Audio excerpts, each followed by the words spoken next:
Hey, so 4 years ago, I filmed a series of videos after I went sober, um, giving people advice on how to quit drinking, go vegan, and quit smoking in a short period of time without AA. I It's now been 5.5 years. I am still sober, still cigarette free, and still vegan, and I'm actually gluten free now as well. I've been wanting to do a updated video for a few years now, and I haven't, because life has been completely different since when I filmed those videos. And looking back on it, I am kind of amazed that I even thought I was at a point where I could give people advice. I think part of my healing journey through sobriety was, talking about the ways that I was doing it. And when I look back on myself during that time, it's really impressive to me that I had that level of awareness or insight and was able to disseminate it during that time, because I still agree with everything that I shared. I think that there's kind of a magic in the fact that it's been 4 years since I posted those videos, and that I'm reflecting on it now, and so much has changed in my life for the better because of my sobriety, and that I'm able to comment on that now. So some updates since I first posted those videos. When I was posting those videos, I lived in a really tiny apartment in Oakland, California, that I had been stuck in for a really long time with my husband and our two dogs, because inflation prices went just crazy in the Bay Area and our income didn't improve. After I went sober, I had a pretty intense spiritual awakening, and ended up just in a very intentional path towards manifestation and kind of working through the things that I had been suppressing through my addiction. And I think that's one of the things that happens the longer you're sober, the more things that you've repressed during your addiction, the more you're challenged to have to focus on those things. So limiting beliefs, like, why am I stuck in this tiny apartment and unable to afford to live somewhere that I want to live? All those were all things that I had to face, certain things about my health and my family trauma, things like that, sexual trauma. So basically, after that period, I started a very intense spiritual practice, and through that was able to begin to improve my life. My husband also went sober a year after me, and that also improved a lot of his life and our life together. After all of that, our income ended up increasing, and we were able to move out of that apartment. We moved into a small little bungalow house, which we were very excited about. My husband was able to buy a new car. It was a used new car, and our income got really good. We decided that we wanted to leave the Bay Area, and we ended up moving to the desert out near Joshua Tree. And we bought a house, which you can see that I'm in one of the rooms that we haven't renovated yet. And it's just full of a bunch of stuff. But we bought the biggest place that I've ever lived in, and fulfilled the dream of getting to move out to the desert.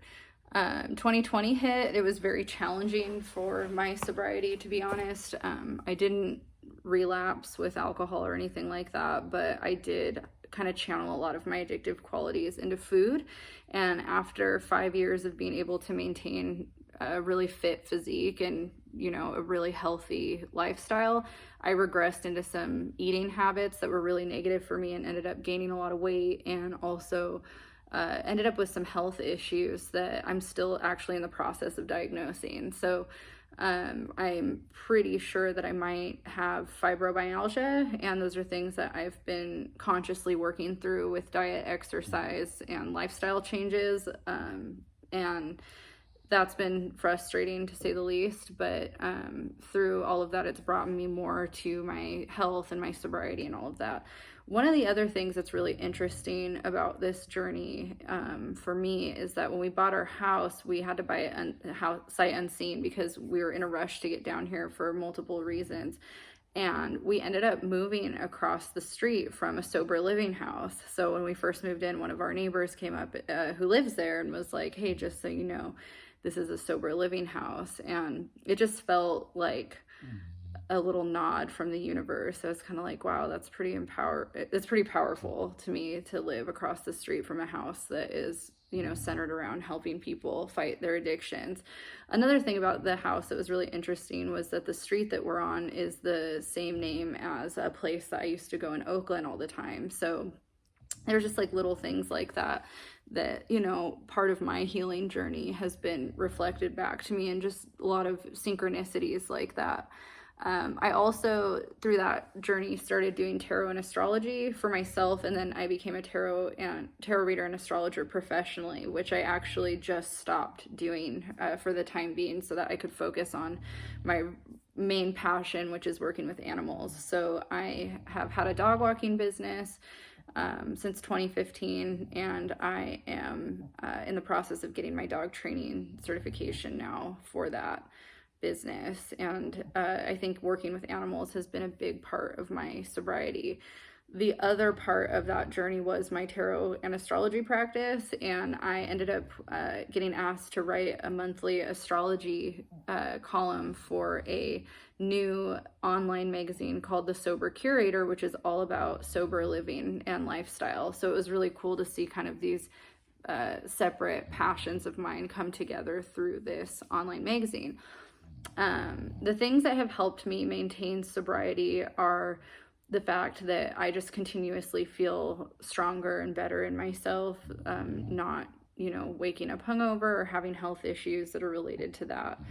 2020, I think, was really hard on everybody for multiple reasons. I know people that relapsed during that time, which I think is pretty, you know, valid. Like if there's a time to relapse, I would say 2020 was a pretty obvious time, you know, for that to be a difficult year for all of us to get through. But I think that one of the things that 2020 did for me in terms of triggering a lot of my addict-like behaviors was it kind of pointed out where I was still weak and where I still had things that I needed to work through.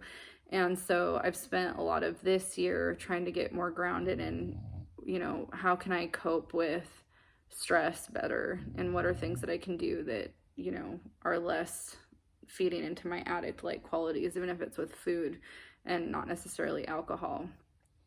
So that's been kind of the next chapter in my life. But yeah, I wanted to do an update video. I got quite a few watches over the last 4 years on the first couple of videos that I posted. And so I know if anybody stumbles across those videos and is curious, like, she stopped videotaping, did she relapse? Nope, I didn't. I'm still sober. I've been alcohol free since 2015, December 29th of 2015, and cigarette free since February 8th of 2016, and I'm still going strong.